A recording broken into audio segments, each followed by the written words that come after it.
Welcome to Not Milk Never Milk. Subscribe if you're lactose intolerant. You start by confirming prerequisites and immediately get the model files in place. First, open Cursor and enable developer mode. This lets you load local runtimes. Next, pick a model that fits your machine. Quantized models save RAM and keep latency down. Then create a Python virtual environment and pip install the Cursor SDK and model loaders.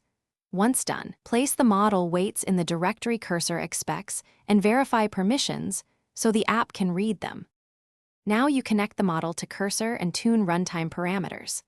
Open Cursor settings and add a new local runtime, pointing to the model path and selecting the loader you installed.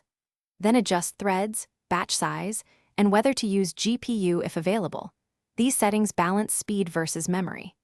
Make an initial inference call in Cursor's console to confirm the model loads correctly, watching CPU and RAM to ensure you haven't exhausted system resources. If responses are slow, reduce batch size, finish by saving a working configuration and creating a prompt preset for daily use.